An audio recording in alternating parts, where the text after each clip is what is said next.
This is where chocolate comes from. So this is cacao. For Isaías Mendoza, the sacred plant is a connection to his Mayan heritage. Cacao has been a spiritual symbol for indigenous people across Central America for millennia. But as the modern chocolate industry grew, the plant's ritual use was nearly forgotten. Today, people like Isaías are breathing new life into the tradition of drinking pure cacao. We visited Guatemala to see how the ancient use of chocolate is still standing. Cacao was once a drink used in rituals like weddings and human sacrifices. But today, Isaías is incorporating it into his Mayan fire ceremony. He and his wife Isabel lead prayers and set up an altar around a cacao tree, with offerings like flowers and candles for the Mayan spirits. So we're going to call the spirit of cacao, the spirit of these lands. Mostly foreigners come to his ceremonies. Isaías says many Guatemalans today stay away from Mayan spirituality. The churches or the religions, it's so big here. It's so big. They disempower the indigenous beliefs. The plant contains theobromine, a compound that stimulates the heart and can make people feel euphoric when taken in high doses. Cacao will help to open the heart, and people are afraid of that because the only love that exists for them is Jesus, is the religion. Isaías faced resistance from his Christian family when he and Isabel left home to become shamans. His mother was against it. She thought I was going to the darkness. I have failed to my family. But he went on to build a business around his heritage. Today, he employs around 20 people to process and sell cacao through his company called Lava Love, based in San Marcos. Some of them are indigenous women, like Maria Mendoza. She picks through the beans that come already fermented from different farms across the Guatemalan coasts. Any cracked or moldy beans are not up to standard. She toasts them by hand in small batches.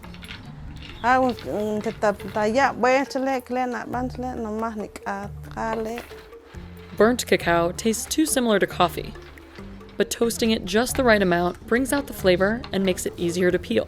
Just up the road, workers at Lava Love's factory inspect the beans again and remove any remaining shells. From there, the beans go to a facility where machines grind them into a paste. Workers scoop 1 pound of cacao into each mold.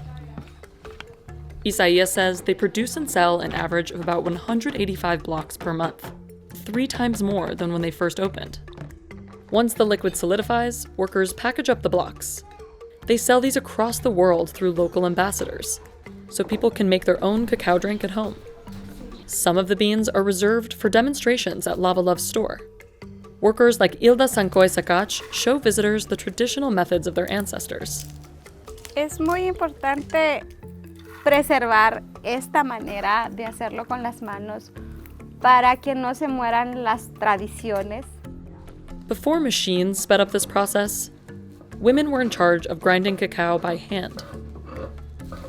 Entonces es aquí donde nosotros agarramos fuerzas físicas para poder levantar los platos, para poder cargar a los niños. Entonces, en esta piedra de moler es muy significativo para nosotros, para decir de que aquí me empodero como mujer. They crush the beans with the 30-pound stone for 15 minutes straight, until it becomes a paste. Las abuelas decían, si uno deja el cacao bien fino, es porque ya está listo para casarse. Y si uno lo deja mal hecho, entonces aún no está lista para casarse. Then Hilda prepares the ceremonial dose. She mixes hot water with 42 grams of cacao. The recipe takes no sugar at all. Instead, she adds cardamom and cinnamon before beating it all together. Es un proceso donde nosotros transmitimos lo que nosotros queremos que nuestros clientes sientan. The ritual of drinking chocolate can be traced back to at least 1100 BC in Mesoamerica. It likely originated with the first civilization there, the Olmecs, and became a high-end beverage for the Maya and the Aztecs. Cacao was one of the most important commodities in the region for centuries. At one point, people exchanged beans as currency. The plant had medicinal uses too. The Spanish took cacao to Europe while colonizing the Americas in the 16th century. its popularity exploded among European elites. They set up plantations across Latin America, eventually giving rise to the modern chocolate industry and pushing indigenous tradition to the side. Wow, mira. Today, Isaías owns a small plantation that he uses for tours. He shows people how the plant grows and how it tastes. The taste, it is sweet, slimy. It looks like an ice cream. Isaías is after a rare, ancient kind of cacao called criollo. It has a more mild taste, and Isaías says it's better for his ceremonies. We want the properties of the cacao that helps people to open their consciousness and open the heart, because it's more powerful that way. Drinking pure cacao can help boost energy, but the spiritual element is what many are interested in, including foreigners. Keith Wilson was one of the first people to open a cacao business here in San Marcos, after leaving the United States in 2003. And the beans look like this. Now, he's well known here for his cacao ceremonies, which have moved from his porch to his computer during the pandemic. Ladies and gentlemen, if you have one of these, if you have yourself a cup of cacao. I don't do indigenous ceremonies.